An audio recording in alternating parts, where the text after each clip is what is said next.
नमस्कार, मैं हूं केशव पंडित और आप देख रहे हैं देश का तेजी से बढ़ता एटीवी न्यूज चैनल। इस वक्त आप देख रहे हैं हमारा खास कार्यक्रम छत्तीसगढ़ का मुद्दा। और ये पहला शो है। छत्तीसगढ़ का आने वाले समय में शायद ये नंबर 1 डिबेट शो भी बन सकता है, क्योंकि हमारा मकसद डराना नहीं, हमारा मकसद बचाना है। हमारा उद्देश्य डिबेट के माध्यम से छत्तीसगढ़ की आवाज उठाना है, क्योंकि हम ना तो जो है छिपाएंगे, सिर्फ दिखाएंगे। हमारे साथ में इस शो के जो होस्ट हैं वो हैं हनुमान नायक जी, जो छत्तीसगढ़ का मुद्दा उठाएंगे, छत्तीसगढ़ की आवाज उठाएंगे। और हमारे साथ में आज पहले डिबेट शो में बात करने के लिए मौजूद हैं हमारे खास मेहमान जयप्रकाश यादव जी, जो प्रदेश अध्यक्ष हैं अखिल भारतीय यदुवंशम महासभा। बहुत बहुत स्वागत है जयप्रकाश यादव जी और हनुमान नायक जी आपका। तो हम बात कर रहे हैं, हम बात कर रहे हैं गायों की, और उन पर हम थोड़ा सा जो है अपने दर्शकों को बता दें, ताकि जो भूमिका है वो मानने में बड़ी आसानी। स्क्रीन पर तो आप गाय देख ही रहे हैं, लेकिन ये जो अब बड़ी स्क्रीन पर जो आप हमारे साथ में आप देख रहे हैं कि छत्तीसगढ़ में गायों की मौत हो रही है। कांग्रेस गौ सत्याग्रह कर रहा है। ये वही कांग्रेस है जो गाय के पक्ष में किसी अन्य राज्य में नहीं खड़ी होती, लेकिन आज खड़ी है। क्यों खड़ी है, इस पर भी हम आएंगे। कार्यालय में भी कांग्रेसी नेता पहुंच रहे हैं और लगातार गौ सत्याग्रह कर रहे हैं, क्योंकि सत्याग्रह तो शुरुआत से करते आ रहे, चाहे वो आजादी का रहा हो या फिर किसी और का। छत्तीसगढ़ कांग्रेस जो है शुक्रवार को प्रदेश भर में गौ सत्याग्रह करती है, वो भी सितंबर में। गौवंश की हत्या के विरोध में कांग्रेस के कार्यकर्ता प्रदर्शन करते हैं, लेकिन जूं तक नहीं रेंगती है भाजपा की उस सरकार में साय के ऊपर, जो गाय गाय चिल्ला रहे थे, हाय हाय चिल्ला रहे थे। लेकिन तब जब साय विपक्ष में थे, ये बात याद रखनी होगी कि जब हम विपक्ष में होते हैं तो आखिर इन सरकारों को, इनके मन में ये रहता है, ये मुद्दे उठाते हैं, इनको शिक्षा माफिया, इनको खनन माफिया, इनको भू माफिया, इनको जंगल माफिया, सारे माफिया इनको जो है याद आ जाते हैं। सारे माफियाओं के खिलाफ ये लड़ने लगते हैं, लेकिन ये जैसे ही सत्ता में आते हैं, ये सारे माफिया इनके आय के स्रोत बन जाते हैं। ये उन पर बात नहीं करना चाहते, आखिर क्यों? लेकिन कांग्रेस का भी सवाल वाजिब है कि जब हम सत्ता में थे तब तो आपने जिस तरह से तांडव किए, जिस तरह से जो है सिर्फ तांडव किया, वो तो देखने लायक था। ये लग रहा था कि आप सत्ता में आओगे तो सबसे पहले गौ माता को गौ माता घोषित आप करने में कोई कसर नहीं छोड़ेंगे, और शायद छत्तीसगढ़ में आते ही आप राज्य माता घोषित कर देंगे, क्योंकि भले ही देश में राष्ट्रीय माता न घोषित हो पाए, लेकिन आप अपने राज्य में जरूर करेंगे, क्योंकि भाजपा का जो प्रदर्शन है वो अन्य राज्यों की तुलना में छत्तीसगढ़ में बहुत अधिक रहा है।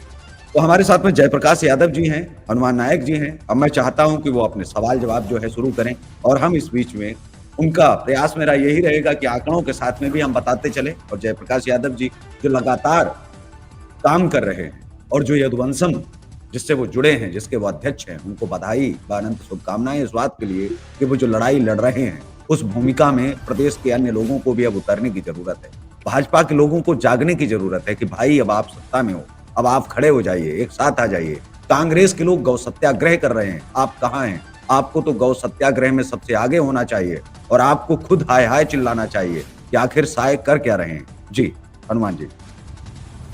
आप सभी का स्वागत है A1 टीवी न्यूज पर। और इस वक्त हम जो मुद्दे हैं, छत्तीसगढ़ के जो मुद्दे हैं, उन सभी मुद्दों को लेकर अभी हम बात कर रहे हैं। हमारे साथ आज मौजूद है जयप्रकाश यादव जी, आपका स्वागत है। आपकी स्क्रीन हिल रही है हनुमान जी, आप हिले नहीं, आप वैसे ही आप बैठे रहें, आप हिले नहीं, आप हिल रहे हैं, उससे स्क्रीन जो है।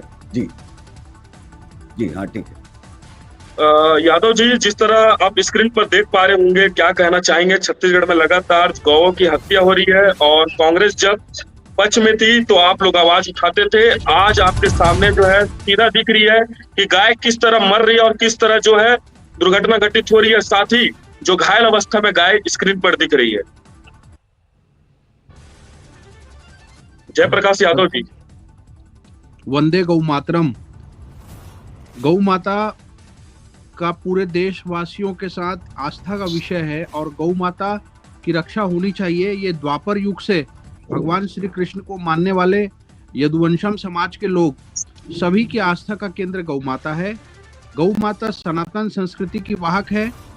जब हम सबको मालूम है कि पृथ्वी पर जब भी संकट आया, गौ माता के रूप में भगवान हरि विष्णु के पास में पृथ्वी माता गई और उन्होंने त्राहिमाम पुकारा, तब भगवान ने अवतार लिया। और द्वापर में तो श्री कृष्ण जी यदुवंशम में ही पैदा हुए और गौ माता के लिए पूरा जीवन उन्होंने संदेश दिया। आप देखेंगे कि राधा जी के बगैर कृष्ण जी की फोटो हो सकती है कहीं पे, परंतु गौ माता के बगैर भगवान श्री कृष्ण की फोटो अधूरी होती है। और गौ माता के अंदर 33 कोटि देवी देवताओं का वास है, एक चलता फिरता देवालय है गौ माता। तो निसंदेह गौ माता की रक्षा, पोषण और संवर्धन, इसकी चिंता प्रत्येक सरकार को करनी चाहिए, प्रत्येक सरकार को करनी चाहिए। ये दलगत भावना से ऊपर उठ करके सनातन की बात है, भारत के आस्था की बात है। अगर गौ माता सुखी होंगी, गौ माता सुरक्षित होंगी तो देश सुरक्षित होगा। इसके साथ में आपको मैं बताना चाहता हूं कि जैसा कि अभी पंडित जी कह रहे थे, नायक जी बता रहे थे कि गौ सत्याग्रह, जो कांग्रेस ने गौ सत्याग्रह किया, तो मैं तो कांग्रेस के इस गौ सत्याग्रह को पाखंड और ढोंग कहूंगा। उसका कारण ये है, मैं उसका कारण भी स्पष्ट कर दूंगा आपको। 2018 से 2023 तक छत्तीसगढ़ में भूपेश बघेल जी की सरकार चली और उसी सरकार में जो गोठान योजना लाई गई और नरवा गरवा घुरवा बारी जैसी योजना लाई गई, वो कब्रगाह बन गई गौ माता के लिए, गौ माता के लिए कब्रगाह बन गई। बीजेपी की सरकार के पहले 2023 तक कार्यकर्ताओं ने जाबो गोठान खोलबो पोल, जाबो गोठान खोलबो पोल अभियान चलाया। जनता के सामने सत्यता सामने आई, वीडियो आए, फोटो आए, लोगों ने देखा, अश्रु की धारा बहने लगी, लोग बहुत उद्विग्न हुए और उसकी परिणति ये हुई कि 2023 में जनमत भारतीय जनता पार्टी के पक्ष में आया। और अभी 2023 में सत्ता छत्तीसगढ़ में शाह सरकार की आने के बाद, विष्णुदेव जी की सुशासन की सरकार आने के बाद, पालनहारी सरकार आने के बाद अखिल भारतीय यदुवंशम महासभा द्वारा ज्ञापन दिया गया, लगातार पत्र व्यवहार मिलकर विषयों को रखा गया और छत्तीसगढ़ की सरकार ने एक बहुत अनूठा कदम उठाया, गौवंश अभ्यारण्य का। गौवंश अभ्यारण्य के लिए स्वीकृति मिल गई है छत्तीसगढ़ की सरकार के द्वारा और इसको डेवलप किया जा रहा है बहुत योजनाबद्ध ढंग से। मात्र 10 से 11 महीने का जो समय अभी इस सरकार को मिला है, यह बहुत कम है। पूर्ववर्ती 5 साल की कांग्रेस सरकार ने गौ वंश के लिए कुछ भी नहीं किया, गौ माता के लिए कुछ भी नहीं किया। तो इस सरकार को थोड़ा समय देना चाहिए। हमें ऐसा लगता है कि सर्व समाज के सबके द्वारा आए हुए विचार सुझाव से बहुत अच्छा क्रियान्वयन छत्तीसगढ़ की सरकार करेगी और गौ माता को राहत मिलेगा। यादव जी, अभी जो आप देख पा रहे होंगे, जैसे कि गोठानों की जो स्थिति है अभी आप देख पा रहे हैं, अभी वर्तमान में क्या पहल करेंगी आपातकाल में? जैसे स्थिति आप देख पा रहे हैं, दुर्दशा हो चुकी है गायों की, गाय मर रहे हैं, रोज जो है 2 से 3 गाय की लाश जो है हर गोठानों में प्राप्त हो रही है। तो इसको किस तरह देख रहे हैं और क्या पहल तत्काल में कर पाएगी जो सरकार है? हनु नायक जी बहुत जागरूक पत्रकार हैं, मैं उन्हें साधुवाद भी देता हूं, बधाई भी देता हूं। उनके द्वारा लगातार नगर निगम में पत्र व्यवहार के माध्यम से, आरटीआई के माध्यम से बहुत सारी जानकारियां एकत्रित की गई है। इससे सीधा समझ में आता है कि गौ माता बराबर भ्रष्टाचार का केंद्र, यह समझ में आने लगा है। केवल और केवल अपनी जेबों को भरने का काम लोग कर रहे हैं, केवल और केवल अपनी चिंता कर रहे हैं। गौवंश की न तो चिंता है, न तो उनको ईश्वर का डर है, भगवान का डर है कि गौ माता का पैसा अगर हम खाएंगे तो हमारे शरीर में कोढ़ फूटेगा, यह डर भी नहीं है। इसकी वजह है कि उनको जो गीता में लिखा है कि धर्मो रक्षति रक्षिता, गौ माता धर्म का केंद्र है और हम उनकी रक्षा नहीं कर रहे हैं, उल्टा उसके आड़ में अपनी जेब भर रहे हैं। तो निसंदेह ये इस लोक में क्षम्य नहीं है, परलोक में भी क्षम्य नहीं है। इसकी सजा तो उनको मिलेगी, परंतु अभी सजा गौ माता भोग रही है। तो सर्व समाज को मिलकर के, क्योंकि हम यदुवंशी हैं, यादव समाज से आते हैं, गौ माता के लिए पूरा जीवन यादव समाज के जो भाई हैं वो देते हैं। और उनका अगर आपको समर्थन भी चाहिए, किसी भी राजनीतिक दल को अगर चाहिए, तो निसंदेह गौ की सेवा कीजिए, जो छत्तीसगढ़ में ओबीसी का दूसरे नंबर का सर्वाधिक आबादी वाला समाज है, यादव समाज, उनका समर्थन अपने आप जो भी गौ माता की सेवा करेगा उस राजनीतिक दल को प्राप्त होगा। मैं आपको ये भी कहना चाहता हूं कि दुर्भाग्य है छत्तीसगढ़ का कि आज गौ माता की दुर्दशा हो रही है। हमें बहुत ही दुख होता है जब हम देखते हैं गौठानों में जाते हैं, सड़कों पर हम जाते हैं, सड़कों पर जो गौ माता खुले में विचरण करती है उससे कई बार दुर्घटना हो जाती है। मोटरसाइकिल में जो एक परिवार जा रहा है, एक व्यक्ति गाड़ी चला रहा है, पीछे पत्नी बैठी है, बच्चा बैठा है, कभी कोई गौ माता गुजर गई या टक्कर हो गई तो मृत्यु हो जाती, परिवार समाप्त हो जाता है। यह भी चिंता का विषय है। तो ये सारी चीजों की चिंता हर सरकार को करनी चाहिए और इससे जो व्यक्ति हैं उनके जीवन की भी रक्षा होगी। दुर्घटना की अगर हम व्याख्या अगर करते हैं, दुर्घटना अगर हम एनालिसिस करते हैं कि किस प्रकार से हो रही है, तो कई जगहों पर सड़कों पर दुर्घटना की मूल वजह जो गौ माता जो सड़कों पर बैठी होती हैं, कई बार रात के समय अगर काले रंग की गाय बैठी है, बैल बैठा है, दिखता नहीं है, मोटरसाइकिल उसके ऊपर चढ़ जाता है, 4 व्हीलर चढ़ जाता है, तो दोनों को हानि होती है। यह सब घटनाएं रुकनी चाहिए। इसके लिए योजनाबद्ध ढंग से हर सरकार को काम करने की आवश्यकता है। जैसे आपने बताया कि सेवा का भाव जागृत होना चाहिए कहीं ना कहीं समाज में।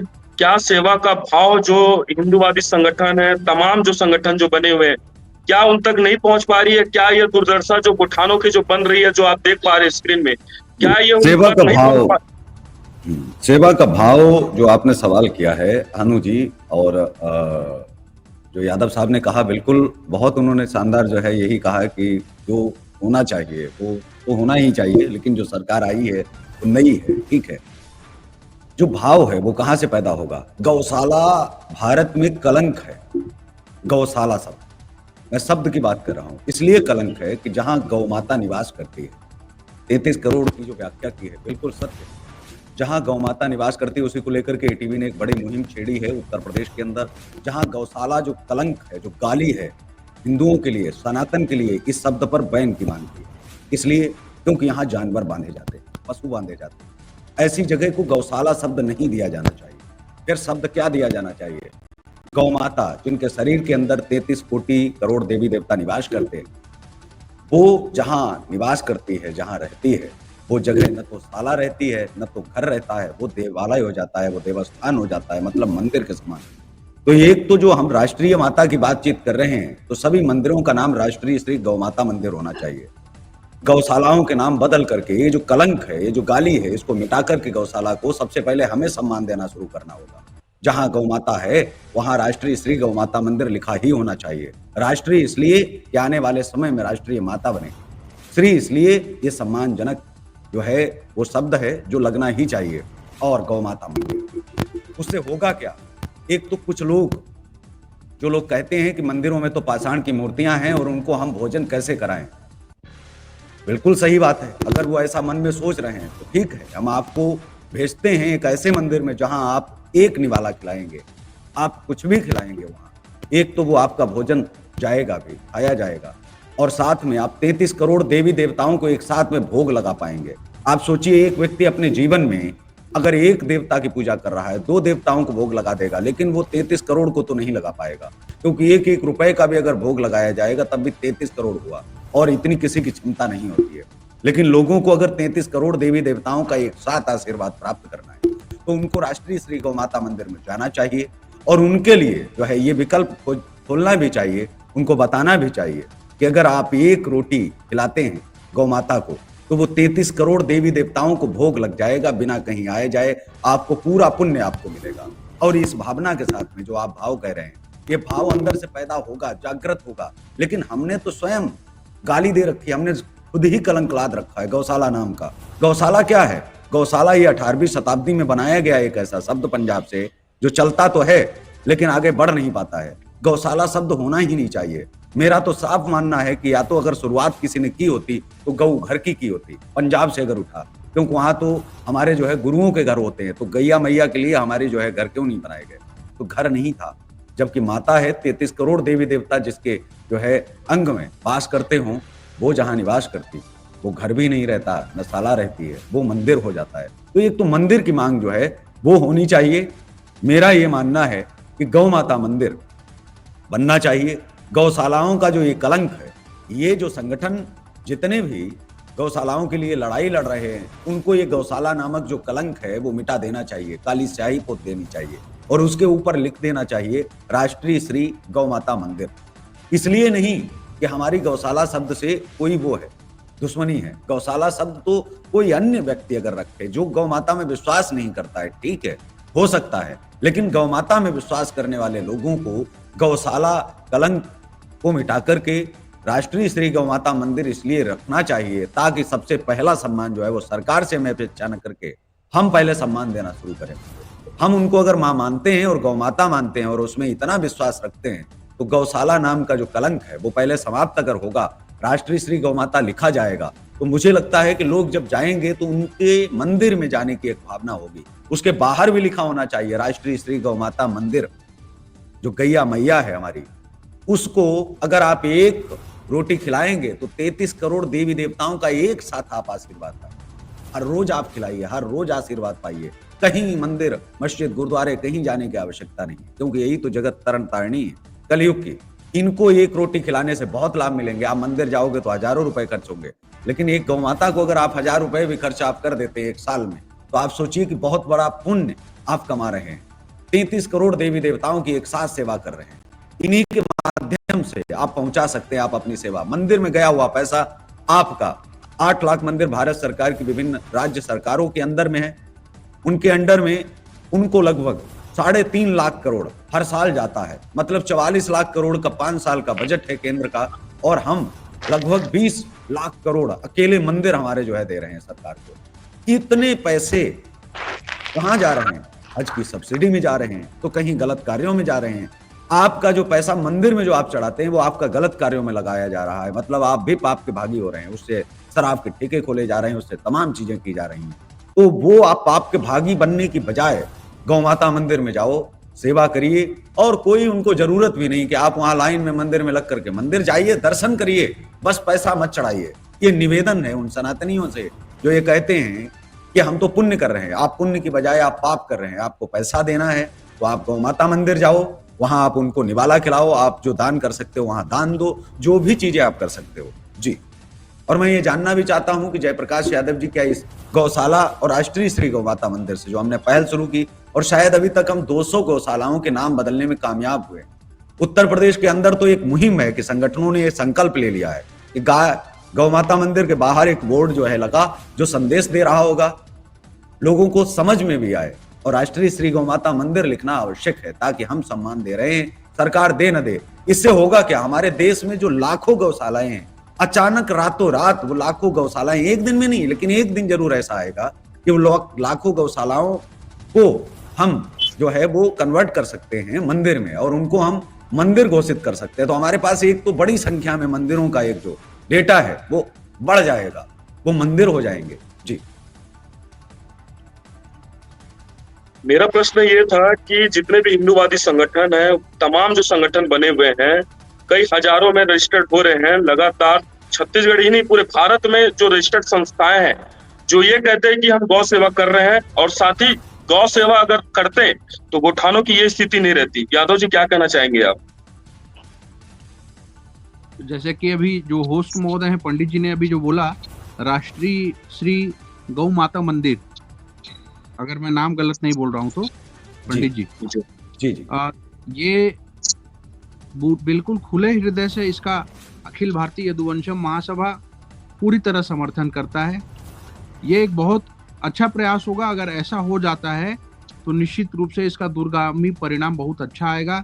मंदिर के रूप में अगर उसका नामकरण होने से और 33 कोटि देवी देवताओं का वास, साक्षात चलता फिरता गौ माता का जो हमारा देवालय है उसकी पूजा लोग करेंगे, तो एक अच्छा संदेश जाएगा। और ये हनु नायक जी का जो विषय है वो भी इसी में आता है कि तमाम जो रजिस्टर्ड हिंदूवादी संगठन हैं उनके पास भी एक कार्य योजना होगी कि मंदिर के रूप में जो गौ माता की सेवा का काम है मतलब वो पुजारी हो जाएंगे गौ माता के। गौ माता के लिए जाकर के सेवा का काम करेंगे, लोगों को जन जागरण करेंगे कि गौ माता के अंदर ही सारा कुछ है।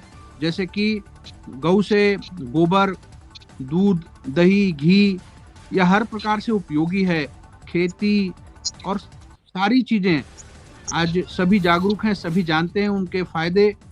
और ये सारी बातों को लेकर के जब जन जागरण होगा तो निश्चित रूप से इसका परिणाम बहुत अच्छा आएगा, क्योंकि इतिहास इस बात का गवाह है कि सबको अगर किसी बात को मनाना है तो जन जागरण ही इसका सीधा।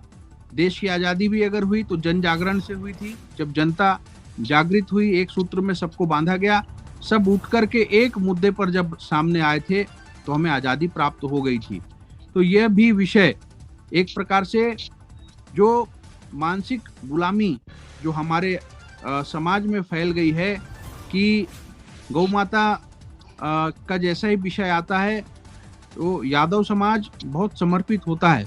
एक जो गाय पालने वाला व्यक्ति होता है वो प्रातः 4 बजे उठ करके गौ माता की सेवा में लग जाता है, दिन भर सेवा करता है, चराने जाता है। रात को जब वो आता है, कमाई बहुत अधिक नहीं होने के बाद भी उसके अंदर गौ माता के प्रति सेवा का भाव होता है, गौ माता की सेवा करता है। तो ये भाव सबके अंदर तभी आ पाएगा जब मंदिर का उसे नाम देंगे। और तमाम जो हिंदूवादी संगठन हैं वो अपने स्तर पर बहुत ही अच्छा काम कर रहे हैं। अपने स्तर पर कई बार जो गौवंश जो कटने के लिए जाता है उसको टोल प्लाजा में अपने प्राणों की आहुति देकर के भी उसे रोकने का प्रयास जो गौ भक्त करते हैं। ऐसे कई नाम हैं छत्तीसगढ़ के अंदर भी जो बहुत बढ़िया काम करते हैं गौ माता के लिए, गौ माता के हित के लिए बड़े बड़े प्रदर्शन भी करते हैं, जेल तक चले जाते हैं। और जो इसमें कसाई शामिल होते हैं उनकी अगर जरूरत पड़ती है तो वो धुनाई भी करते हैं, पिटाई भी करते हैं और उनको सबक भी सिखाते हैं। और इनके नाम से वो उनकी रूह कांपती भी है कि हमको बजरंग दल से, विश्व हिंदू परिषद से, भारतीय जनता पार्टी से, इन सब से बच के रहना है। तो ये अगर बातें हैं तो समाज तो अपने स्तर पर कर रहा है, परंतु और अधिक लोगों को इसमें जोड़ करके और योजनाबद्ध ढंग से काम करने की आवश्यकता है। और मैं एटीवी न्यूज़ चैनल को बहुत बधाई देता हूं कि बहुत ही अच्छी मुहिम, और जैसा कि हनु नायक जी हैं, पंडित जी हैं, आप सबका जो भाव मैं देख पा रहा हूं कि निसंदेह गौ माता के हित की बात यहाँ पर हो रही है, गौ माता की चिंता यहाँ पर हो रही है। ये सारी बातें जो एक एक व्यक्ति तक जब पहुँचेंगी, इस प्रकार की डिबेट्स सभी न्यूज़ चैनल्स को करनी चाहिए और इस प्रकार के मुद्दों को सभी को दिखाना चाहिए, उठाना चाहिए। सरकारें आएंगी जाएंगी, बनेंगी बिगड़ेंगी, परंतु जो गौवंश की रक्षण और पोषण और उनका संवर्धन की अगर बात है तो जन जागरण से ही संभव है। जन जागरण तभी होगा जब हम एक योजना लाएं, जैसा कि आपके द्वारा जो राष्ट्रीय गौ माता मंदिर की जो बात कही गई है, ये बहुत ही एक प्रकार से स्वागत योग्य। मेरी प्रार्थना भी आपसे रहेगी कि अखिल भारतीय यदुवंशम पहला संगठन बने छत्तीसगढ़ के अंदर। जिस तरह से उत्तर प्रदेश में तो मैं तो किसी संगठन में नहीं हूं, लेकिन मैंने चैनल के माध्यम से ये पहली आवाज उठाई। और जब आप गूगल आप सर्च करेंगे राष्ट्रीय श्री गौ माता मंदिर या गौ माता मंदिर, तो मेरा ही नाम आप उसमें पाएंगे कि केशव पंडित के द्वारा जो है ये आवाज उठाई गई। इससे पहले कभी किसी ने सोचा नहीं, जबकि ये तो काम शंकराचार्यों का था। शंकराचार्यों को ये आदेश देना चाहिए था। शंकराचार्य हमारी व्यवस्था के लिए बहुत बड़े जिम्मेदार मैं मानता हूँ। कई विषयों पर वो बोलते ही नहीं, अब वो बोल रहे हैं। मैं ये कह रहा हूँ कि जब मंदिर एक तरह से होगा, गांव जो आने जाने वाले लोग हैं उनका भाव बदल जाएगा। लोग रोटी खिलाने के लिए जब रास्ते से भी गुजरेंगे तो कहेंगे कि एक रोटी गौ माता के नाम, एक रोटी, क्योंकि वो 33 करोड़ देवी देवताओं को रोटी खिला रहा हूँ। मंदिर जा पाऊं न जा पाऊं, वो जो एक भाव जो है, और वो शायद उससे धोखे में ही सही, जो हम उनमें एक पुण्य कर्म करने के लिए जो पैदा कर रहे हैं, उससे न चढ़ावा चढ़ाना है न कुछ करना है। वो एक बड़ी संख्या में जो आसपास लोग रहते हैं, वो सुबह जो मैं बचपन में बड़ा छोटा था तो मुझे याद है कि मेरी जब माता जी खाना बनाती थी तो खाना बनाने के साथ ही ये है वो लोही पकड़ा देती थी। वो कहती थी कि जा खिला के आ। तो मैं कहता था कि भाई गौ माता मुझे मारेंगे, मुझे बड़ा डर लगता था उनके जो सींग देख करके। वो कहती थी जाओ और खिलाना और पैर छू के आना, मतलब पैर छू लेना। तो अब कोई ना कोई जब वहाँ होता था तो मैं उसको बोल देता था कि भाई मुझे खिलाना है, तो बस जैसे खिलाया और जैसे उनका मुँह ऊपर गया, बस फटाफट पैर छूने और भागाना। तो ये जो एक आज बात करते हुए पहली बार मुझे ये चीज़ जो है महसूस हो रही है कि ये जो भाव है, वो वास्तव में बच्चों में भी ये भरेगा, कि बच्चों के अंदर शुरुआत से ये चीज़ आएगी कि जो जीव हत्या है, उसके प्रति भी कहीं न कहीं वो संवेदनशील होंगे, संवेदनहीन नहीं बनेंगे, एक समाज में बड़ी भूमिका निभा पाएँगे। और जो भारत हमारा, जहाँ हम कान्हा की बात करते हैं, ये तो कान्हा का देश है और कान्हा जब शब्द जो है लिया जाता है, जोड़ दिया जाता है, तो इस देश के साथ में गौ माता सर्वोपरि मानी जाती है। क्योंकि जो कान्हा की विरासत है, हम उसको बचाने का संकल्प और प्रयास हम सबको करना ही चाहिए, क्योंकि यही तो धर्म स्थापना है वास्तविकता में, जो वो करके गए हैं और जिस चीज़ के लिए सनातनी लगातार प्रयास कर रहे हैं। लेकिन समस्या ये आती है कि कई बार हम लड़ाई लड़ रहे होते हैं, लेकिन हमें पता नहीं होता है कि लड़ाई लड़नी किस तरह से है। अगर सामने वाला बंदूक लेकर के खड़ा है और हम तलवार लेकर के जाएँगे, तो निश्चित तौर पर युद्ध हार जाएँगे। युद्ध जीतने के भी कई विकल्प और कई रास्ते जो है वो तय होने चाहिए, लेकिन पहले से कि हमारा प्लान अगर ये सक्सेस नहीं हुआ तो भी होगा। और इसमें जो है वो संगठनों को सोचना पड़ेगा। युद्ध नीति तो हो, लेकिन कृष्ण जैसी सोच भी तो बनानी पड़ेगी। अगर धर्म स्थापना की बात करनी पड़ेगी, उनके जैसे सोचना पड़ेगा, क्योंकि हम सब उनके वंशज हैं, हम सब उनके अंशज हैं। तो उनकी तरह सोचना पड़ेगा, तो हम लोग सार्थक हो पाएंगे, तो हम लोग समझ पाएंगे इन सब चीजों को कि एक प्रधानमंत्री जब गाय को सहलाता है, वर्तमान प्रधानमंत्री जब गाय को अपने जो है प्रधानमंत्री आवास में रखता है, तो एक बहुत बड़ा संदेश है आने वाले समय के लिए। ये जो है लोगों को समझना ही चाहिए, उनको ये मानना चाहिए, उनको प्रयास करना चाहिए। तो सुबह सुबह जो गौशालाओं में पूजा नहीं होती है, जैसे गौ माता को तिलक लगाना ही चाहिए हर गौ माता को, तो सुबह जो गौ सेवक हैं, जो आपने कहा कि गौ माता के पुजारी, तो ये भी उनकी एक जिम्मेदारी हो जाएगी कि सुबह सुबह अगर किसी गौ माता के साथ में ऐसा नहीं किया गया या उनको नहलाने से लेकर के अव्यवस्थित अगर कोई है, तो हर रोज लोग जा रहे हैं, वो आवाज उठाएंगे कि भाई आप इसका देखभाल क्यों नहीं कर रहे हो। तो वहां रहने वाले जो पुजारी हैं, जो गौ सेवक हैं, उन पर सवाल उठेगा। स्थानीय ये जो बड़ा मुद्दा है, ये स्थानीय मुद्दे हो जाएंगे धीरे धीरे, और स्थानीय स्तर पर लोग खुद ही विरोध करना शुरू कर देंगे। तो या तो पुजारी रुकेंगे और या तो पुजारी भाग जाएंगे। तो रुकेंगे, उनके पास एक ही विकल्प होगा कि हम रुक रहे हैं, हमें सैलरी मिल रही है, हमें पैसा मिल रहा है, सेवा तो करनी ही है, और फिर पूरे मन से क्यों ना की जाए। क्योंकि सुबह सुबह 4 बजे से तो लोग जाने लगेंगे, 6 बजे से लोग जाने लगेंगे, क्योंकि वो भावना आज नहीं, 10 साल नहीं, 20 साल 30 साल में भावना धीरे धीरे ही पैदा होगी और लोग जो है वो जुड़ते चले जाएंगे। तो हमारा जो है यदुवंशम महासभा से निवेदन रहेगा कि छत्तीसगढ़ में आप पहले संगठन बनिए जो राष्ट्रीय श्री गौ माता मंदिर की नींव रखिए, और गौशालाओं को भी आप पत्र लिखें अपनी तरफ से कि आप इसका नाम बदल करके इस कारण करें, क्यों करें, ये भी चीजें आप उनको बताएं, ताकि वो जो है इस तरह की प्रक्रिया जो है अपना पाएं और उसका जो है पालन करें। और मुझे लगता है कि किसी को कोई परेशानी नहीं होगी, और वो इस कलंक को मिटाने के लिए वो अपना एक कदम अवश्य बढ़ाएंगे और वो इसमें साथ देंगे। आखिर उनको अभी तक पता नहीं है कि ये कलंक है जिसको हम ढो रहे हैं।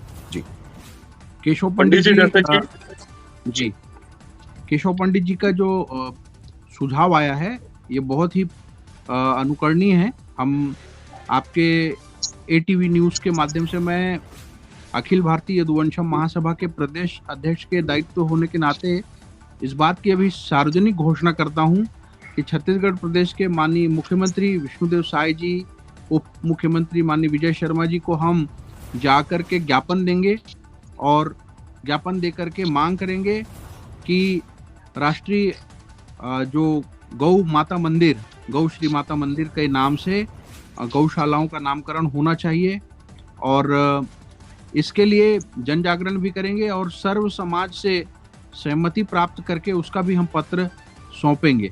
क्योंकि आप, जैसा कि आपने एक अच्छी बात कही कि देश के यशस्वी प्रधानमंत्री नरेंद्र मोदी जी जो गाय के बछड़े को अब बहुत प्यार से सहलाते हैं, रोटी खिलाते हैं, वो अपने आप में एक बहुत बड़ा संदेश है। लीडर, एक विजनरी लीडर नरेंद्र मोदी जी हैं, तो उनका विजन साफ दिखाई देता है इन सब बातों को लेकर के। और गौ, गीता, गंगा और गायत्री, इसकी रक्षा तो हम सबको करनी चाहिए, और हम हिंदू सनातनी हैं और गौवंश के लिए पूरा जीवन, हम अगर अपना प्राण भी दे दें उसके लिए तो वो भी कम है, इतना हमारे ऊपर ऋण है उनका। और योगेश्वर भगवान श्री कृष्ण ने पूरे जीवन में हर एक ऐसे बातों को हमको मानव समाज को बताया। अगर हम बात करें, इंद्रदेव जब कुपित हो गए थे, इंद्रदेव नाराज हो गए थे, बहुत ज़्यादा वर्षा की और जीवन असामान्य हो गया और लोग त्राही त्राही करने लगे, तो भगवान ने गोवर्धन पर्वत को छीनी उंगली पे उठा करके उन्होंने एक संदेश दिया था कि अगर पूजा करनी है तो अहंकारी इंद्र की मत करो, गोवर्धन की पूजा करो, गौ माता की पूजा करो, प्रकृति की पूजा करो। तो भगवान हमारा सनातन धर्म बहुत वैज्ञानिक धर्म है। और आपको मैं बता दूं कि गौ माता के विषय में लोगों को बहुत कम जानकारी है और इस जानकारी को लोगों को छुपाया गया है। अगर आयुर्वेद में आप जाएंगे और सारी चीज़ों में आप अगर बहुत बारीकी से जाएंगे तो गौ माता से जुड़े औषधि और बहुत सारे ऐसे चीज़ें हैं, जैसे कि गौ माता के पूंछ को अगर आप क्लॉकवाइज 3 बार घुमा दें, एंटी क्लॉकवाइज 3 बार घुमा दें, तो अध कपारी की जो समस्या रहती है और जो ब्रेन से जुड़ी समस्या रहती है उसका समाधान हो जाता है। गौ माता जो ऑक्सीजन हम जैसे लेते हैं, कार्बन डाइऑक्साइड छोड़ते हैं, गौ माता के केस में ऐसा नहीं है, वो ऑक्सीजन ही छोड़ती हैं। और अब ऑक्सीजन अगर उनके लगभग संपर्क में 50% कोई होता रहता है तो ये कोविड जैसी धरती पर। बीमारी भी ठीक हो सकती है। ऐसे तमाम चीजें हैं, ऐसी तमाम चीजें हैं। गाय का गोबर से पेंट बनता है। मैं आपको बता दूं कि जो मेरे घर में अभी पीछे आप देख रहे हैं पेंट जो लगा है, ये गाय के गोबर से बना पेंट लगा हुआ है, आप यहाँ देख सकते हैं। तो हम लोग इन चीज़ों को अपनाते हैं, करते हैं, इसका फायदा भी होता है। गौमूत्र पीने से बहुत सारी बीमारियां जड़ से समाप्त होती हैं। योग गुरु बाबा रामदेव जी और तमाम जो वैद्य हैं वो इस बात को समझते हैं और इन चीज़ों का उपयोग समाज के लिए करते हैं, बताते हैं। तो अगर गौ माता मंदिर होगा, वहाँ पर एक ऐसा सेक्शन बनाया जाना चाहिए कि जिससे कि इन सब चीज़ों की जानकारी भी वहाँ दी जाए और बहुत सारी चीज़ें इसमें की जा सकती हैं जिसका फ़ायदा मानव समाज को, मानव सभ्यता को होगा। और अगर गौ माता मंदिर अगर नाम होने से जो गौ माता सड़कों पर भटकती है, आवारा स्थिति में, कई ऐसे लोग हैं जो कि दूध निकालते हैं, उसके बाद जब गाय दूध देने योग्य नहीं रहती तो उसको छोड़ देते हैं, तो उन गायों को भी वहाँ पे सुरक्षित स्थान मिलेगा, उनको सम्मान होगा, उनकी देख रेख होगी, तो दुर्घटना में भी कमी आएगी। मैं ऐसे कई परिवार जानता हूँ जिनका जीवन पूरा उजड़ गया, घर का मुखिया ही इस प्रकार की दुर्घटना में ऊपर चला गया, परिवार रोड पर आ गया। इन सब चीज़ों से भी हमको समाधान मिलेगा। तो बहुत ही अच्छा, केशव पंडित जी को बार बार साधुवाद दूंगा कि बहुत ही अच्छा आपने ये मुहिम छेड़ा है। और यूपी में योगी आदित्यनाथ जी हों, भारतीय जनता पार्टी की देश में सरकार है, छत्तीसगढ़ में सरकार है, जहां भी इस प्रकार की चीज़ों को अपनाया जाना बहुत ज़्यादा दिक्कत वाली बात नहीं होगी, ऐसा मेरा विश्वास है। और सनातन संस्कृति को हमको आगे बढ़ाना है और इसके साथ में हमको प्रकृति से जुड़ना है। और आज हमारे जो नई पीढ़ी के जो बच्चे हैं, जैसे उनका जन्मदिन आता है तो जन्मदिन वो क्या करते हैं, केक काटते हैं, मोटरसाइकिल पर, कार पर केक रखते हैं, काटते हैं, रात को 2 बजे आतिशबाजी करते हैं, एक दूसरे को केक। ये हमारी परंपरा नहीं होनी चाहिए। सुबह उठ करके उस गौशाला में आप जाइए, गौ माता की आप आरती पूजा करिए, उनको रोटी खिलाइए, हरा चारा खिलाइए, उनको तिलक लगाइए और उनको छू करके, सहला करके उनको प्रणाम करिए। निश्चित रूप से आपके जीवन में अद्भुत अद्भुत अद्भुत परिवर्तन आएगा, यह मेरा विश्वास है।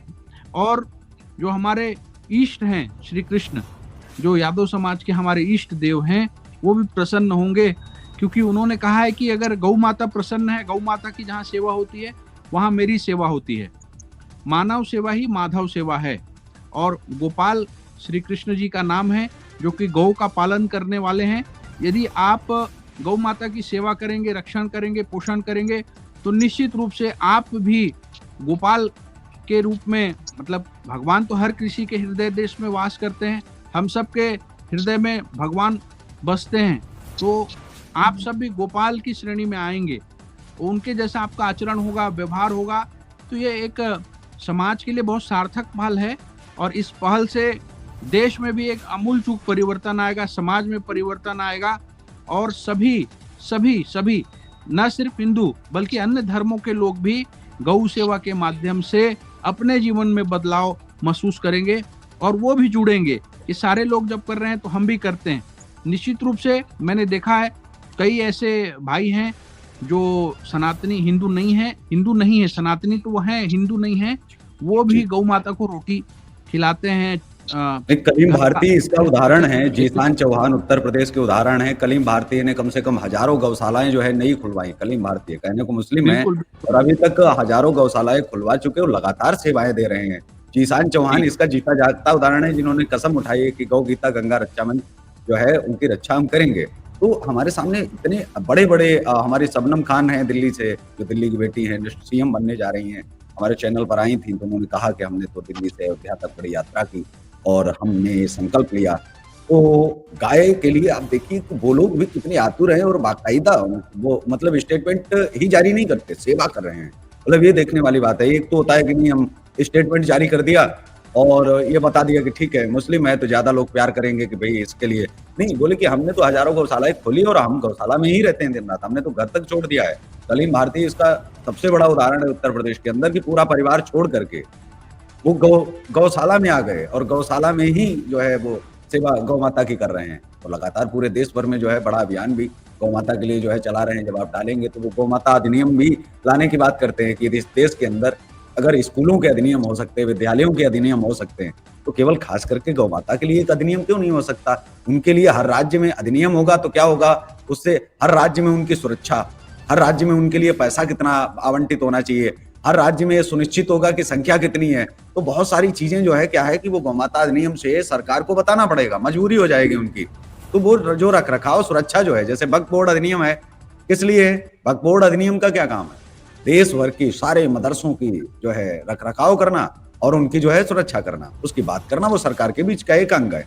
इसी तरह से अगर गौ माता अधिनियम हमारा बनेगा तो उससे देश के जितने भी राष्ट्रीय श्री गौ माता मंदिर हैं उनका रख रखाव हो पाएगा, सुरक्षा हो पाएगी। हर गौ माता मंदिर को कितना पैसा जाना है ये जो है वो अधिनियम तय करेगा। उस अधिनियम को कितना परसेंट जाएगा वक्फ बोर्ड की तरह, वो वैसे तय हो जाएगा। तो कई सारी चीजें हैं जो गौ माता अधिनियम बनेगा, लेकिन वो पहले तो हम गाय माता को सम्मान अगर देते हैं और इस मुहिम में सारे राज्य आ जाते हैं तो निश्चित तौर पर गौ माता अधिनियम के लिए एक बड़ी लड़ाई होनी चाहिए, ताकि गौशालाओं को सीधे सीधे पैसा पहुंचे, बीच में कोई भी नहीं होना चाहिए। तो वो बात रखने का एक सरकार के पास हर गौशाला के जो संचालक होंगे, जो हमारे राष्ट्रीय श्री गौ माता मंदिर के संचालक होंगे, वो अपनी बात उसके थ्रू गौ माता अधिनियम के थ्रू जो है वो आगे बात रख पाएंगे, ताकि सरकार तक सीधे पहुंचे। जहां पैसा नहीं, जैसे आज इलाज का अभाव है, तो वो इलाज का अभाव इसलिए है कि हमारा बात रखने का कोई हमारे पास है नहीं, विकल्प नहीं है। एक संगठन, दो संगठन गए तो चार संगठनों को मिलने ही नहीं दिया जा रहा है या मिल नहीं पा रहे हैं। आज एक मिला, कल एक मिला, एक समस्या आज लेके गया, कल एक समस्या लेके गया। लेकिन जब एक अधिनियम बन जाएगा, एक बोर्ड एक तरह से बन जाएगा गौ माता का, तो क्या है पूरी बात पहुंच पाएगी बोर्ड को, और बोर्ड सरकार को लिखेगा कि इस बार जो राज्य में बजट आने वाला है तो एक तो हम 5 हॉस्पिटल बनाने वाले हैं गौ माता के नाम से, ये वाले होंगे। तो ये इस तरह से जो है बहुत सारी चीजें जो है वो चलेंगी, तो निश्चित तौर पर कहीं ना कहीं बदलाव जो है वो बड़ा होगा। और मुझे लगता है उस बदलाव की मुहिम में आप बड़ा रोल प्ले करने वाले हो। और जो आप नाम की बात करते हैं, हमारा तो नाम जो है भगवान कृष्ण के नाम पर ही जो है तो शायद इसलिए भाव भी मेरे अंदर वैसा आ पा रहा है गौ माता के लिए। और जो शायद वर्षों से, क्योंकि मैंने कोई गौशाला नहीं खोला है न तो मैं उस चीज के लिए, लेकिन एक संकल्प जो केवल हमने उठाया पूरे देश में कि राष्ट्र में गौ माता मंदिर होना चाहिए। मतलब बड़ा दुखी होता हूं कि जब गौशाला कोई निकालता है कि ये मुझे कलंक लगा। और ये ठीक मैंने 2 साल पहले इस मुहिम को शुरू किया था तो किसी ने भी विरोध नहीं किया। मतलब पहली आवाज आई और अचानक से मेरे मन में ये भाव पैदा हुआ कि नहीं, गौशाला नहीं, एक गौशाला घुड़शाला जैसा ये शब्द ठीक नहीं है, गौ घर भी ठीक नहीं है। हमें कुछ ऐसा करना पड़ेगा, एक ऐसा नामकरण करना पड़ेगा ताकि हम इस कलंक से मुक्ति पा पाए। ब्रिटिश इंडिया से हम पूरे भारत जब बन गए तो गौ माता को आज तक मुक्ति नहीं मिल पाई। उनको मुक्ति देने के लिए उनको शब्दों से भी अब आजाद करना पड़ेगा। तो भाव आएंगे तो निश्चित तौर पर वो आजाद भी होंगी। और वो जो उनको जो मान सम्मान प्यार उनको जो मिलना चाहिए, जो गोपाल नाम आपने बताया कि वो गौपालक थे, तो वो एक जो मैसेज है भगवान श्री कृष्ण का, वो हर घर में जो है पहुंच पाएगा। यही तो धर्म है, साक्षात यही धर्म है। और इनकी आप रक्षा कर लो, बस धर्म का पालन हो जाएगा। बिल्कुल, नाम से आपने जो कहा कि कृष्ण जी खुद बोलते थे कि मैं पूरे ब्रह्मांड का नायक मुझे मत कहिए, मैं गोकुल का एक ग्वाला ही ठीक हूँ। तो वो गऊ के बीच में गौचारण प्रातः उठ करके बांसुरी लेकर के और रोटी लेकर के जाते थे, बढ़िया गाय चराते थे, अपने सखाओं के साथ में भोजन प्राप्त करते थे और गौ माता का दूध निकालते थे, उनका भरण पोषण देखभाल करते थे। गौ माता पर कोई संकट आता था तो उसके लिए राक्षसों से युद्ध करते थे, राक्षसों को जो है बैकुंठ पहुंचा देते थे। तो पूरा भगवान का जीवन जो है गौ माता के लिए समर्पित रहा और वो मानव रूप में जन्म लेकर के आए थे। और भगवान राम जी की हम बात करें अगर त्रेता की, तो त्रेता में भी जब राम जी वनवास के लिए जा रहे थे तो गौ माता भी आ गई थी साथ में। तो उन्होंने बोला था कि अभी मैं इस लीला में हूँ कि मुझे अभी वनवास में जाना है, तो अगली बार जब मैं द्वापर में आऊँगा तो मैं आपके साथ रहूँगा, ऐसा उन्होंने वादा किया था। द्वापर में भगवान श्री कृष्ण के रूप में जब धरती पे आए, धराधाम पे आए, तो गौ माता के साथ उन्होंने अपना पूरा जीवन अच्छे से जिया। तो श्री कृष्ण जी भी ये संदेश देते रहे, राम जी भी संदेश देते रहे और आप तमाम देवी देवता जो अवतारी हुए, जो उन्होंने अवतार लिया, सबके साथ में गौ माता जुड़ी हुई रही। तो जो गौ माता है उनका स्थान, उनका दर्जा बहुत ऊंचा है। वंदे गौ मातरम हम कहते हैं। और जैसा कि अभी केशव पंडित जी ने कहा, केशव एक ऐसा नाम है जो कि केशव नाम लेने से हम सीधे बैकुंठ पहुंच सकते हैं। निश्चित रूप से पंडित जी, राष्ट्रीय श्री गौ माता मंदिर का जो आपका मुहिम है वो सफल हो। हमारी बहुत सारी बधाई, शुभकामनाएं आपके लिए हैं। और जो बोर्ड बनाने की बात आपने कही, इसके जो बोर्ड बनाने की बात जो आपने कही, उसके लिए लगातार पत्र व्यवहार हम भी करेंगे और प्रधानमंत्री तक को हम पत्र लिखेंगे, राष्ट्रपति तक को पत्र लिखेंगे, गवर्नर को पत्र लिखेंगे, मिल करके भेंट करके दिल्ली जा करके हमारी एक अखिल भारतीय यदुवंशम महासभा की जो टीम है विषयों को रखेगी और हस्ताक्षर पोस्ट कार्ड अभियान भी हम लोग चलाएंगे। और जैसा कि मैंने आपको बताया, मुख्यमंत्री जी को ज्ञापन दे करके, कलेक्टर को ज्ञापन दे करके सारी चीजें इस दिशा में मुहिम में हम सब जुटेंगे और सबको लेकर के, सर्व समाज को, सर्व धर्म को लेकर के हम इसमें काम करेंगे। देखिए, मुसलमानों की जो आपने बात कही बहुत अच्छी आपने कही, मैं बीच में आपको रोक रहा हूँ। मुस्लिम जो है, जो इस्लाम की बात करें, वो गलत नहीं है, उनकी लड़ाई ठीक है, क्योंकि उनको पता है बिना सरकार के आगे बढ़ा नहीं जा सकता। देखो उन्होंने कितनी उससे उनकी मांग नहीं रही कि नहीं ये काम सरकार करिए, नाम रख दीजिए, जरूरत ही नहीं है भाई, आप हमारा बोर्ड बना दो, हम खुद ही रख लेंगे नाम। हमारा बोर्ड बना होगा, हमारे सरकार के लोग होंगे, हम खुद ही पारित कर लेंगे अपने आप, आपको रखने की जरूरत ही नहीं है। उन्होंने देखो अपना वक्फ बोर्ड बनाया, मुस्लिम पर्सनल लॉ बोर्ड बनाया, मतलब वो जो लड़ाई लड़ रहे हैं ना, उनका एक तरीका ठीक है कि ये इस तरह से लड़ना चाहिए, वो संवैधानिक लड़ रहे हैं, आप उनको असंवैधानिक नहीं बोल सकते हो। और जो हिंदू जो लड़ाई लड़ रहा है, चाहे वो किसी भी विषय को लेकर के, जो असल मांग रखनी चाहिए, जो हथियार, मैंने आपसे जो पहले कहा कि जो हथियार मेरे पास होने चाहिए उनकी जगह तलवारें हैं, और सामने वाला जो लड़ रहा है उनके पास हथियार हैं, तो वो तो हमें तो गोली चला चला के मार डालेंगे, उनके पास तो मिसाइल है सामने वाले के, और हम तलवार और लाठी डंडे लेकर के जाएंगे तो कैसे युद्ध जीत पाएंगे। लेकिन ये आने वाले समय में सोचना पड़ेगा कि हमको लड़ाई लड़नी है तो कानूनी तौर पर मजबूत होना पड़ेगा। ठीक वैसे ही जो मैं कह रहा था, तो हनुमान नायक जी आप लगातार नहीं बोल पा रहे थे क्योंकि हम लोग बीच में, ये चर्चा आवश्यक थी, इसलिए मैंने बीच में ये कहा भी, क्योंकि ये बहुत बड़ी दूर तक जाएगी और शायद आज के बाद में मैं नहीं इस विषय पर बोल पाता या ध्यान नहीं रहता, तो इसके लिए भी कहा। अब आप आंकड़े लेकर के बैठे, अब आप चर्चा करें, आप और जेपी साहब जी। जैसे कि कहना चाहूंगा, हमारा उद्देश्य सिर्फ जो विलुप्तता है उसको लेकर है। और यादव जी, जैसे आप जानते हैं कि हम बचपन में ब्राह्मण चिड़िया देखा करते थे, अब वो ब्राह्मण चिड़िया जो है विलुप्त हो चुकी है। उसी कगार में जिस तरह कलयुग बढ़ रहा है, उसी ओर जो है गाय भी विलुप्त हो जाएगी। जो आज सड़कों पर जो गाय दिख रही है वो भी विलुप्त हो जाएगी। इसके लिए कोई पहल अगर नहीं किया जाएगा तो आगे जाके जो गौवंश है वो भी विलुप्त हो जाएगी। क्या कहना चाहेंगे आप? निसंदेह अगर इस दिशा में सार्थक प्रयास नहीं हुआ तो ये सारी बातें प्रकृति से जुड़ी हुई हैं। और जैसा कि कल कारखानों के बढ़ने से और प्रदूषण के बढ़ने से, वनों की कटाई होने से और प्रकृति के साथ छेड़छाड़ होने से कई पक्षी और कई ऐसे जीव, वन्य जीव जो है विलुप्तीकरण के कगार पर आ गए हैं। तो यह बहुत ही चिंता का विषय है। आने वाली पीढ़ियों के लिए भी बहुत ये समय बहुत कठिन होने वाला है। तो उन सबसे बचने के लिए जो हम गौवंश के लिए जो प्रयास हमारा होना चाहिए, वो प्रयास अगर समय रहते नहीं हुआ तो ये बहुत स्थिति भयावह हो जाएगी। तो इसके लिए हमें चाहिए कि गौवंश के संवर्धन के लिए हमारा सबका प्रयास हो, सरकारों का तो प्रयास रहता है, आम जनमानस का भी प्रयास उसमें जुड़ना चाहिए, तब कहीं जाकर के हम अपने सही उद्देश्यों को प्राप्त करने में सफल हो सकेंगे।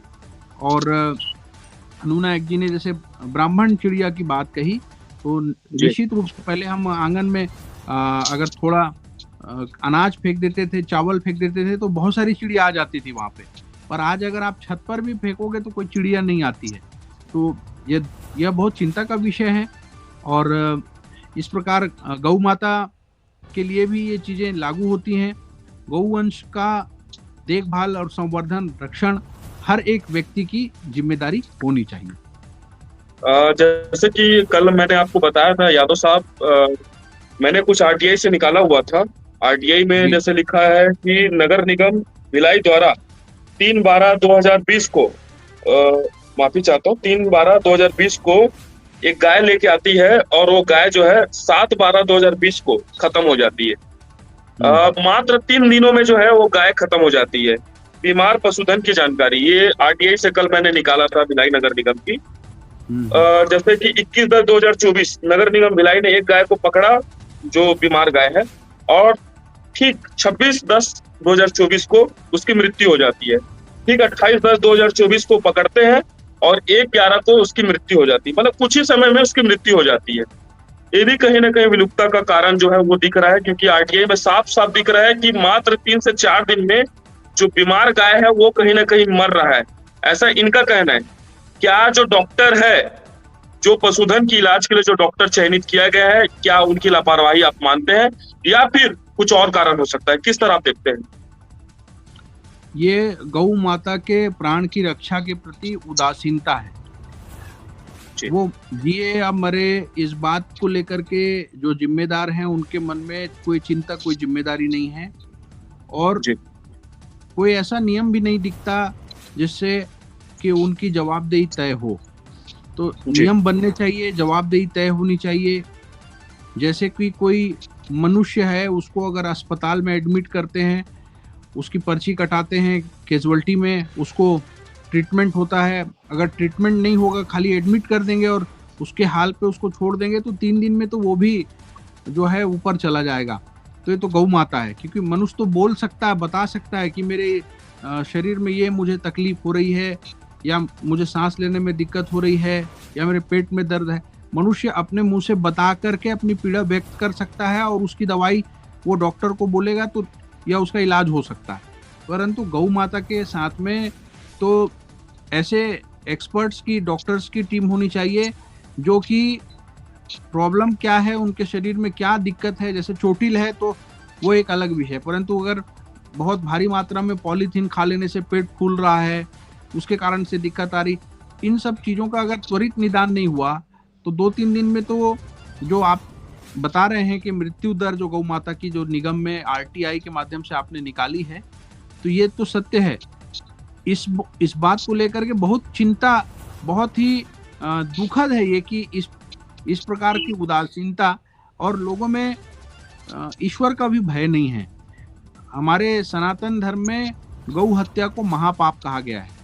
गौ हत्या का पाप अगर किसी को लगा है, द्वापर में पांडवों को पाप लगा था गौ हत्या का, भीम को पाप लगा था, तो कई सारे तीर्थ में जाकर के स्नान करना और बहुत सारी इसकी विधियां हैं।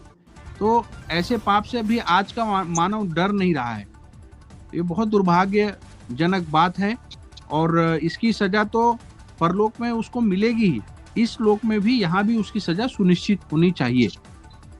जैसे आपने अभी बताया कि धन्यवाद देता हूँ, आपको बहुत बधाई भी देता हूँ कि आप एक पहले ऐसे पत्रकार हैं जो गौ माता के लिए इतने जागरूक हैं। आपने आरटीआई के माध्यम से जानकारी प्राप्त की, आपने विषयों को लगातार बताया, गौ वंश के मृत्यु दर के विषय में आप इतने चिंतित हैं, जागरूक हैं, लोगों को जागरूक कर रहे हैं, और एटीवी न्यूज़ चैनल के माध्यम से इस गंभीर विषय पर डिबेट रखा है। आपने मुझे आमंत्रित किया, मैं यादव समाज से आता हूँ, यादव समाज से नेतृत्व करता हूँ, तो आप की जो जागरूकता है उसको मैं प्रणाम करता हूँ।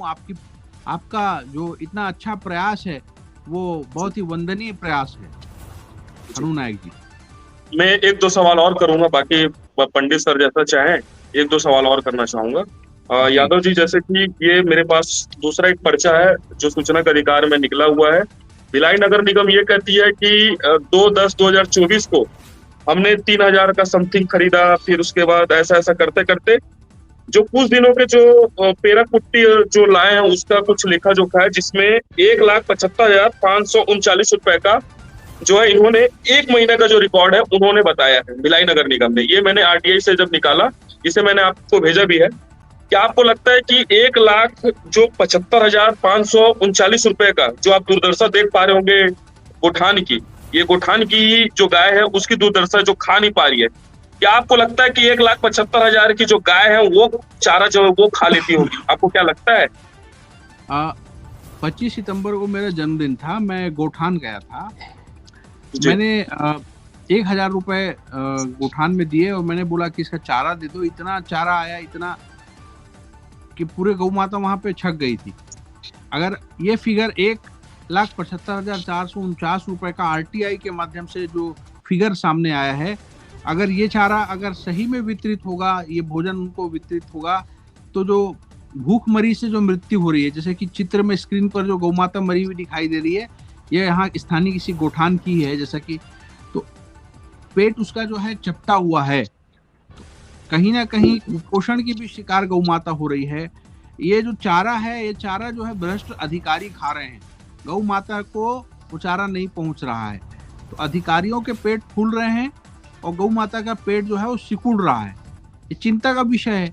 इस पे जो आला अधिकारी हैं, जो जिम्मेदार लोग हैं, जो जिम्मेदार अधिकारी हैं, उनकी उदासीनता सामने आती है। ये इस बात को भी इंगित करता है, मुझे बोलने में कोई गुरेज नहीं है, कि कद्दू कटेगा सब में बटेगा, ये कहावत यहाँ चरितार्थ हो रही होगी। और ये बहुत दुर्भाग्यपूर्ण है। भ्रष्टाचार किसी भी स्थिति में स्वीकार नहीं होना चाहिए, परंतु अगर भ्रष्टाचार आपको करना है तो बहुत सारे और जगह हो सकती हैं।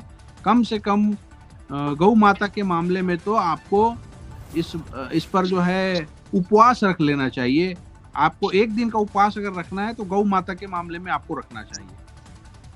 1,75,000 का अगर मान ले जाए गाय खाती है, अगर 1,75,000 अगर हम किसी गांव में भी अगर शादी वादी अगर छठी का भी निमंत्रण रखते हैं तो 1,75,000 जो है खर्च होने में बहुत समय लग जाएगा। चावल दाल सब्जी भी अगर आप 1,75,000 के मंगाते हैं तो 100 लोग जो है भर पेट एक महीना तक अच्छे से खा लेंगे। अगर आप पीडीएस चावल भी अगर खिलाते हैं तो लोग भर पेट खा सकते हैं। लेकिन गौ माता के साथ जो ये लोग जो कर रहे हैं, अनदेखा जो कर रहे हैं, और अनदेखा जो बड़े आईएएस और जो बड़े बड़े जो अधिकारी बैठते हैं, कलेक्टर रेंज के जो कमिश्नर जो बैठते हैं, उन्हें तो शर्म आनी चाहिए। हमें भी कहते हुए भी हमें भी शर्म आ रही है कि निवेदन करता हूँ हनु नायक जी कि आप जैसे आरटी के माध्यम से आपने जो सूचनाएं निकाली हैं, इसके तहत तक हम सब मिलकर जाएंगे और इसमें जो दोषी अपराधी जो है, इसमें जो अधिकारी हैं, आला अधिकारी, उन पर अपराध पंजीबद्ध करके उनको सलाखों के पीछे भेजने के लिए भी हम कृत संकल्पित हैं, आपके साथ में खड़े हैं। हम जब पूछने जब जाते हैं, मैं एक दिन जब गोठान गया, एक दो दिन मैं ऐसी घूमते घामते मैं सोचता हूँ क्यों ना कोई पार्क जाने से अच्छा गोठान घूम लिया जाए। गोठान में जब जाता हूँ तो ये स्थिति निर्मित आती है, जो वहाँ गोठान संचालक है सोने में लदा हुआ नजर आता है, और गाय जो है वो जो है समझ लो जैसे भूपेश बघेल जी की एक पहल थी घुरवा बाड़ी, तो बाड़ी तो नहीं दिखती लेकिन वो घुरवा में जरूर जो गाय है वो गोठान की जगह गोठान तो नहीं लगती, वो कोई घुरवा में पड़ी हुई नजर आती है।